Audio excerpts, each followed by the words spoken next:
السلام علیکم ورحمۃ اللہ وبرکاتہ۔ الحمد للہ رب العالمین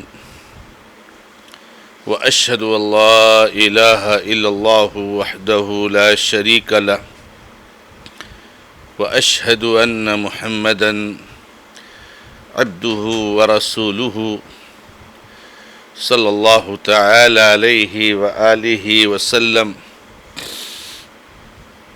اعوذ باللہ من الشیطان الرجیم، بسم اللہ الرحمن الرحیم۔ وَإِن كُنتُمْ فِي رَيْبٍ مِّمَّا نَزَّلْنَا عَلَىٰ عَبْدِنَا فَأْتُوا بِسُورَةٍ مِّن مِّثْلِهِ وَادْعُوا شُهَدَاءَكُم مِّن دُونِ اللَّهِ إِن كُنتُمْ صَادِقِينَ۔ معزز اور موقر ناظرین و ناظرات، سلسلے تفسیر قرآن زیر اہتمام شعبہ دعوت و تبلیغ جماعت المسلمین محصلہ، رب العزت کے فضل و کرم سے جاری و ساری ہے، اور آپ معزز ناظرین و ناظرات اپنا قیمتی وقت لگا کر اس مبارک سلسلے سے استفادہ کر کے اللہ رب العزت کے کلام کو سمجھنے کی، جاننے کی کوشش کر رہے ہو۔ اللہ رب العزت سے دعا ہے کہ رب العزت ہم سب کے اعمال کو قبول فرمائے۔ میرے بھائیوں اور بہنوں،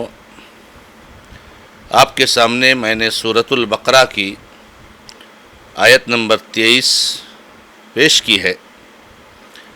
اللہ رب العزت نے اس آیت مبارکہ میں ارشاد فرمایا ہے، وَإِن كُنتُمْ فِي رَيْبٍ مِّمَّا نَزَّلْنَا عَلَىٰ عَبْدِنَا، اور اگر تم شک اور شبہ میں ہو اس چیز کے بارے میں جو ہم نے اپنے بندے پر نازل کی ہے، فَأْتُوا بِسُورَةٍ مِّن مِّثْلِهِ، تو اس کی جیسی یا اس جیسی ایک صورت تو لے کر کے آ جاؤ۔ وَادْعُوا شُهَدَاءَكُم مِّن دُونِ اللَّهِ، اور اللہ کو چھوڑ کے جتنے بھی تمہارے گواہ ہیں، تمہارے مدد کرنے والے ہیں، سب کو لے آؤ، ان کنتم صادقین، اگر تم اپنے دعوے میں سچے ہو۔ معزز و موقر ناظرین و ناظرات، اب تک اللہ رب العزت نے جو آیتیں گزری ان میں معاشرے اور سماج میں پائے جانے والے 3 جماعتوں اور 3 گروپ کے بارے میں وضاحت فرمائی، جن میں اہل تقوی متقین کا گروپ جو کامیاب ہونے والے ہیں، اہل کفر اور اہل نفاق کا گروپ جو ہلاک و برباد ہونے والے ہیں۔ اب اس تفصیل کے بعد اللہ رب العزت نے رسالت کا تذکرہ فرمایا ہے، یعنی اللہ تبارک و تعالی نے یہاں پر نبی صلی اللہ علیہ وسلم کی نبوت اور رسالت پر ایمان لانا، اور اسی طرح سے اللہ نے جو نازل فرمایا ہے قرآن کی کریم کی شکل میں اس مبارک کتاب کو، اس کا تذکرہ فرمایا ہے، اور ان لوگوں کو آڑے ہاتھوں لیا ہے، ان لوگوں کو چیلنج کیا ہے جو اس میں شک اور شبہ کرتے ہیں۔ ہم اور آپ جانتے ہیں کہ ایمان کے ارکان میں سے 6 ارکان میں سے ایک رکن ایمان بالرسل ہے، تو دوسرا رکن ایمان بالکتب ہے۔ رسولوں پر ایمان لانا، اور رسولوں میں سب سے آخری نبی خاتم الانبیاء والمرسلین سید الاولین والآخرین محمد رسول اللہ صلی اللہ علیہ وسلم پر ایمان لانا، اسی طرح سے اللہ رب العزت نے جو کتابیں نازل فرمائی ہیں، اور ان کتابوں میں سب سے آخری کتاب، جس کتاب کے آنے کے بعد ساری کتابیں منسوخ ہو گئی، جو قرآن کریم کی شکل میں ہے، اور اس پر ایمان لانا، یہ ایمان کے 6 ارکان میں سے 2 رکن ہیں۔ یعنی کوئی شخص مومن ہو ہی نہیں سکتا، کسی کے ایمان کا تصور ہی نہیں کیا جا سکتا جب تک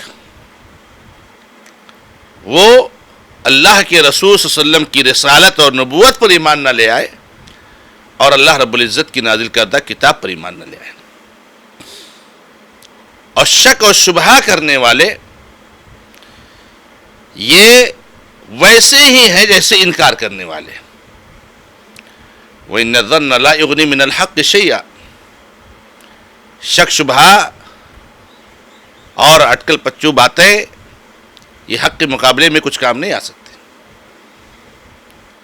تو شک اور شبہ کرنا یہ انکار کرنے کے جیسا ہے۔ اللہ رب العزت نے ایسے لوگوں کو آڑے ہاتھوں لیا اور چیلنج کیا، وَإِن كُنتُمْ فِي رَيْبٍ مِّمَّا نَزَّلْنَا عَلَىٰ عَبْدِنَا، اگر تمہیں اس پر شک شبہ ہے جو ہم نے نازل کیا اپنے بندے پر، دونوں چیزیں یہاں ثابت ہو گئیں۔ ہم نے نازل کیا ہے، نہیں اللہ رب العزت نے کچھ نازل کیا ہے، اور کیا ہے وہ نازل کردہ چیز جس کا تذکرہ اللہ نے اس آیت کریمہ میں فرمایا ہے؟ وہ قرآن کریم ہے۔ کس پر نازل کیا ہے؟ اپنے بندے پر۔ تو وہ ہم نے نازل کیا ہے، جو ہم نے نازل کیا ہے وہ ایمان بالکتب، اور اپنے بندے پر نازل کیا ہے وہ ایمان بالرسل۔ اور یہاں بندے سے مراد اللہ کے آخری نبی محمد رسول اللہ صلی اللہ علیہ وسلم ہے۔ تو اللہ تبارک و تعالیٰ یہ کہہ رہے ہیں کہ ہم نے جو کتاب اپنے بندے، اپنے رسول، اپنے نبی محمد رسول اللہ صلی اللہ علیہ وسلم پر نازل فرمائی ہے، اگر تمہیں اس کے بارے میں شک اور شبہ ہے، وہ چاہے یہود ہوں، وہ چاہے نصارہ ہوں، وہ چاہے اہل شرک مشرکین ہوں، بت پرست بتوں کے پجاری ہوں، وہ اور کوئی ہو، سب کو اللہ تبارک و تعالیٰ نے چیلنج کر دیا۔ تو اللہ تعالیٰ نے کچھ نازل فرمایا ہے جو کہ قرآن ہے، اپنے بندے پر نازل فرمایا ہے جو کہ محمد رسول اللہ صلی اللہ علیہ وسلم ہے۔ میرے بھائیوں اور بہنوں، اللہ رب العزت کی کتاب بالکل واضح ہے، اور اللہ کے نبی محمد رسول اللہ صلی اللہ علیہ وسلم کی نبوت اور رسالت بالکل واضح ہے، مگر نبی صلی اللہ علیہ وسلم کے زمانے سے لے کر کے آج تک ایک بڑی تعداد ایسے لوگوں کی موجود رہی ہے کہ جو اس میں شک اور شبہ کرتے ہیں، وہ اس پر یقین نہیں رکھتے ہیں، وہ اس پر ایمان نہیں رکھتے۔ اللہ کے نبی علیہ الصلوۃ والسلام کے زمانے میں کفار مکہ نے اس کتاب کے بارے میں کیا شک ظاہر کیا؟ کئی کہتے ہیں جادو ہے، کئی کہتے ہیں پہلوں کے افسانے ہیں، کئی کہتے ہیں یہ شاعر ہے، شعر و شاعری ہے، کہیں کہتے ہیں یہ مجنون اور پاگل دیوانہ ہے، جو چاہتا ہے بکتا ہے۔ کیا کیا باتیں کرتے ہیں، جبکہ یہ اللہ کی کتاب ہے۔ تو کہیں تو سرے سے بالکل کتاب کا انکار کر دیتے ہیں، اس کو مانتے ہی نہیں ہیں۔ ما انزل اللہ من شیء، اللہ نے کچھ نازل ہی نہیں کیا۔ اور نبی صلی اللہ علیہ وسلم کے زمانے کے بعد سے لے کر کے ایسے لوگوں کا سلسلہ جاری رہا، اور ایسے لوگوں کے ساتھ ساتھ بہت سارے ایسے لوگ بھی ہوئے جو قرآن کریم کی کچھ آیتوں میں شک کرتے ہیں، قرآن کریم کی کچھ آیتوں میں شک کرتے ہیں، حالانکہ قرآن کریم کے ایک لفظ کا انکار اور قرآن کریم کی ایک آیت کا انکار، قرآن کریم کے ایک لفظ میں شبہ اور قرآن کریم کی ایک آیت میں شبہ، یہ پورے قرآن کریم کا انکار ہے۔ کوئی اس خوش فہمی میں نہ رہے کہ میں ساری کتاب کو مانتا ہوں، قرآن کریم کو پورا مانتا ہوں، سب سوائے چند آیتوں کے، چند الفاظ کے۔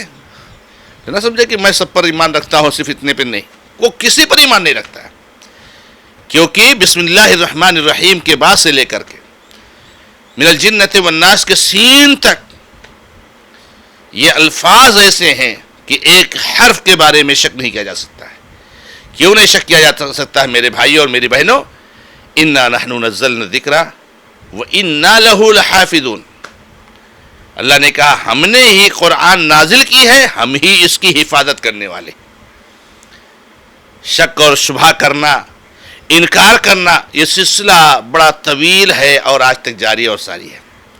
آج ہمارے اس ماحول میں، ہمارے ملک میں ایک ملعون اور ایک مردود ایسا اٹھا ہے، ایسا نکلا ہے،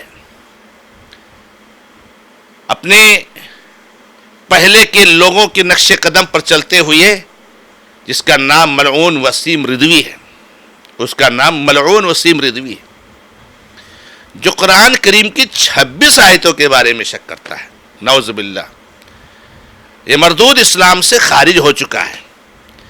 اگر یہ بغیر توبہ کے مر گیا، ہمیشہ اس کو جہنم میں جلنا ہے، اور اس نے خود اپنے جلنے کے لیے مزید سامان کر لیا ہے۔ ابھی آج کل اخبار میں ہم نے کو پڑھا کہ اس نے وصیت کی ہے کہ ہم کو مرنے کے بعد دفنایا نہ جائے، جلا دیا جائے۔ تجھ کو جلنا ہی ہے، تو نے بہت اچھی وصیت کر دی، تجھ کو جلنا ہی ہے، تو نے وصیت کر دی، اور تو نے اپنے دل کے جو ہے کیا نام ہے عقیدے اور اپنے ایمان کو ظاہر کر دیا کہ تو کس عقیدے اور کس ایمان کا ہے، اور تو کتنا خبیث ترین انسان ہے۔ تیرا اسلام سے، تیرا دین سے، تیرا قرآن سے، تیرا نبی صلی اللہ علیہ وسلم کی سنتوں سے کوئی واسطہ نہیں۔ تو نے اپنی اس وصیت سے ظاہر کر دیا کہ کہا کہ مجھے مرنے کے بعد جلایا جائے، اس سے ظاہر کر دیا کہ تو ہے کیا، تو کس مذہب کو فالو کرنے والا ہے، تو کس دھرم پر چلنے والا ہے، تو نے اپنی اس وصیت سے ظاہر کر دیا۔ اللہ رب العزت ایسے لوگوں کے عقیدے ایمان کو ظاہر کر دیتا ہے۔ اللہ تعالیٰ نے بعض مواقع پر قرآن کریم میں فرمایا ہے کہ ان کی زبان کے الفاظ سے آپ ان کو کبھی کبھی پہچان جاؤ گے۔ تو یہ ملعون، یہ مردود کہتا ہے کہ قرآن کریم کی 26 آیتیں نکال دی جائیں، اس کو نہیں معلوم کہ قرآن کریم کی یہ 26 آیتیں بھی قرآن کریم کا ایک حصہ ہے، یہ رب العزت کا کلام کا ایک حصہ ہے، اور یہ ساری کی ساری آیتیں انسانیت کے لیے اتنی ضروری ہے جتنا انسانیت کے لیے کھانا نہیں ضروری ہے۔ انسانیت کے ساتھ رہ نہیں سکتی ہے جب تک ان 26 آیتوں پر عمل نہ کرے۔ تو اللہ رب العزت نے ایسے لوگوں کو چیلنج کیا، کیوں یہ ہذیان گوئی کرتے ہو، کیوں یہ بد زبانی کرتے ہو؟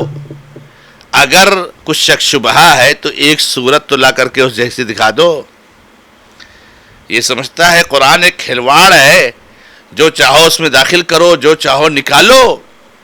یہ یہود و نصارہ کی کتاب تورات اور انجیل ہے، یہ رب العزت کا آخری کلام قرآن کریم ہے، جس کی حفاظت کی ذمہ داری رب العالمین نے لی ہے۔ 1400 سال گزر گئے، نہ معلوم ایسے سرفرے کتنے آئے اور اپنے آپ کو ہلاک و برباد کیا، مگر اللہ کا کلام ویسا ہی تر و تازہ آج بھی اس دنیا میں موجود ہے اور قیامت تک موجود رہے گا۔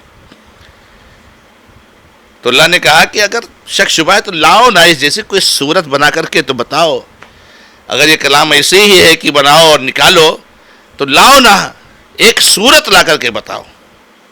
فاتوا بسورۃ من مثلہ، اور اکیلے نہیں، وادعوا شہداءکم من دون اللہ، جتنے تمہارے ہواری مواری ہیں، جن کے اشاروں پر تم ناچتے ہو اور جن کے اشاروں پر تم بولتے ہو، ان اپنے گرو گھنٹالوں کو بھی لے آؤ، ان کو لے آؤ۔ اگر سچے ہو تو ان سب کو لا کر کے اس کتاب کی ایک صورت جیسی ایک صورت بنا کر کے دکھا دو۔ یہ اللہ رب العزت نے ایسے لوگوں کو چیلنج کیا ہے۔ تو اللہ تعالیٰ نے اس آیت مبارکہ میں قرآن کریم کی کسی آیت اور قرآن کریم پر شک کرنے والوں کو چیلنج کیا ہے اور انہیں دعوت دی ہے کہ اگر شک ہے تو لاؤ ایک صورت بنا کر کے دکھا دو۔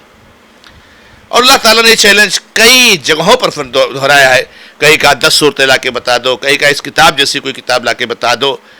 تو اللہ رب العزت نے یہ چیلنج دے دیا۔ آج 14 سال تک چیلنج کھلا ہے پوری دنیا کے ہر انسان کے لیے، لیکن آج تک اس چیلنج کا کوئی مقابلہ نہیں کر سکا ہے۔